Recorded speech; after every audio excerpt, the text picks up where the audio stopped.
Ladies and gentlemen, let's Gamer.com video. Optional Kinect will lead to more games on the Xbox One, at least according to the Xbox Europe's Phil Harrison. Now, there's been a lot of controversy on this one, a lot of controversy regarding Microsoft's decision to say, hey, you know what? We're going to just release a Kinect-less SKU and then leave it down to the consumers because it's going to be cheaper and, you know, that's what we kind of feel that people want. Now, I've done this as an article as well because I'm going to be going over some stuff very briefly, such as the performance boost, and I've covered it further in the article, and frankly I don't want to keep going over old ground in my videos because otherwise it becomes a bit boring for viewers. So if you want more information on some of this stuff, I'm just going to say see the link and it's all there. It just makes things easier for everyone, I think, because I was getting people messaging me, oh, well, you know, you're going over stuff over and over again, and then other users say, well, if I don't talk about it, well, what are you referring to? It becomes a whole thing. So we're going to be trying it this way for a bit. Anyway, I am getting a bit off topic. So let's discuss Phil Harrison. He was having an interview with official Xbox magazine, and they said that last week they made a very significant announcement about giving gamers a choice about how they want to enter the Xbox One ecosystem by offering them a version of Xbox One both with and without Kinect. And fundamentally, that is good for opening up the Xbox One ecosystem. The more consumers who buy the Xbox One, it's a virtuous cycle. Virtuous, okay? For more developers to make and more consumers to play the games. And that's what we're committed to achieving and continuing. But we remain committed to the Xbox and Kinect as a premium way to experience the Xbox One. Over 80% of Kinect Xbox One users are active, while over 120 voice commands are issued every single day on average by all users of the console. So when you have this premium experience, that is where the Xbox One comes alive. In other words, you know what?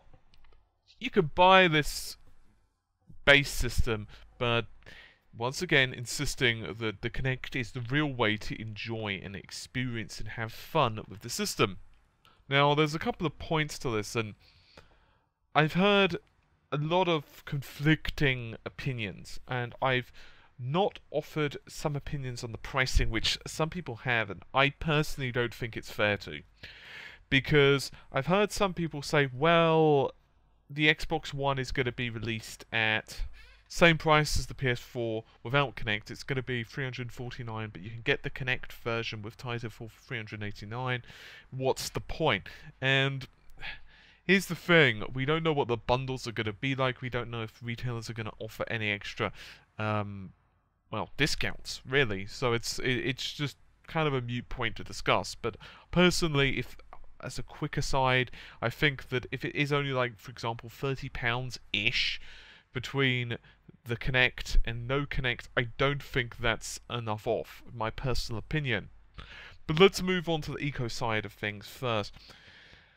So here's the thing: I've a few friends with Xbox One that I've asked them straight, do you like the Kinect?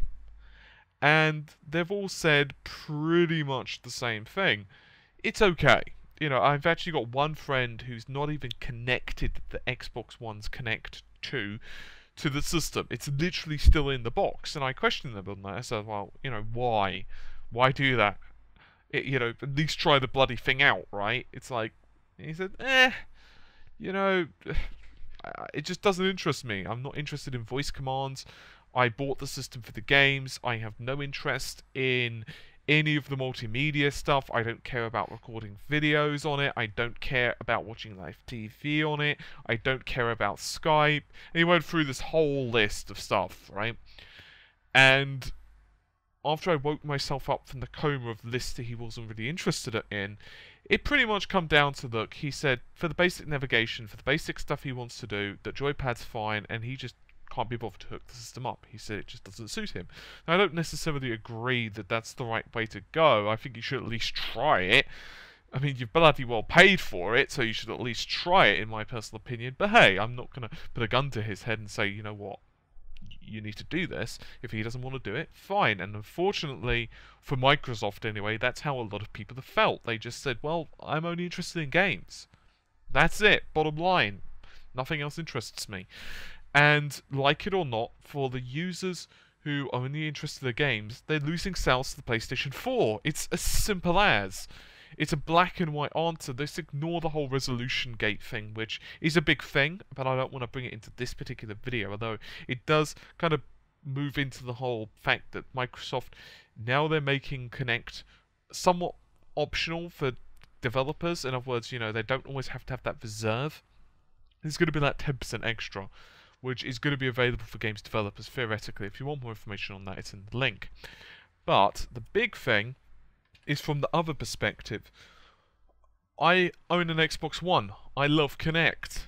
I'm very upset Microsoft are releasing an Xbox One without Kinect, say some people.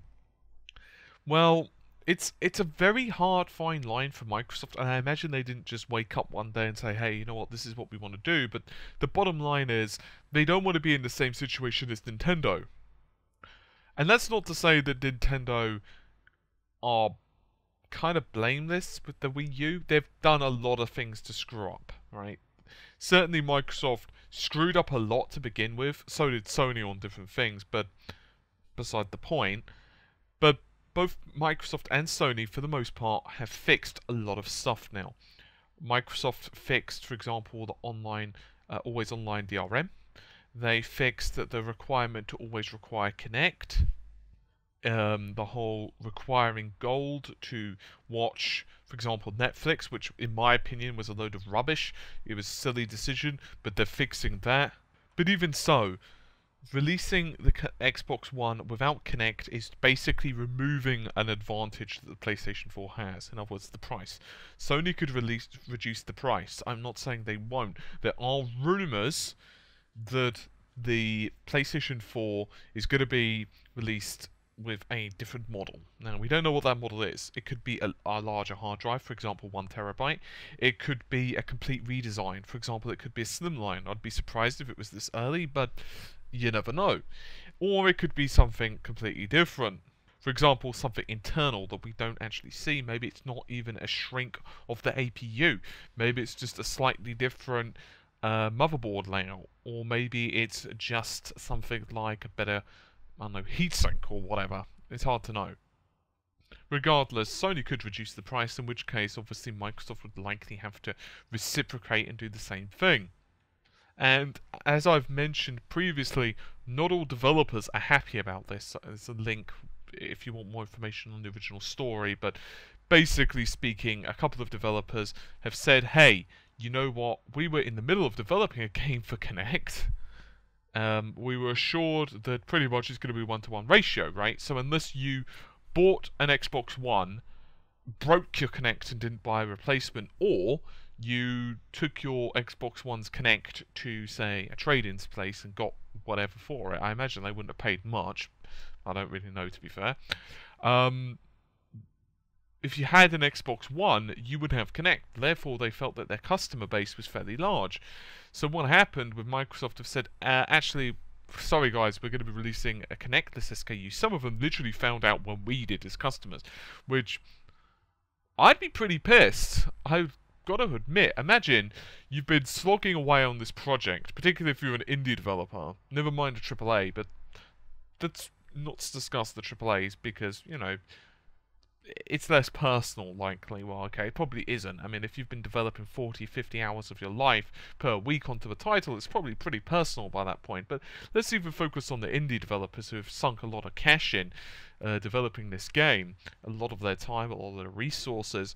You could bet your bottom dollar that you wouldn't be happy if someone was like, yeah, by the way, the platform that you're going to be releasing on also has kind of this alternative.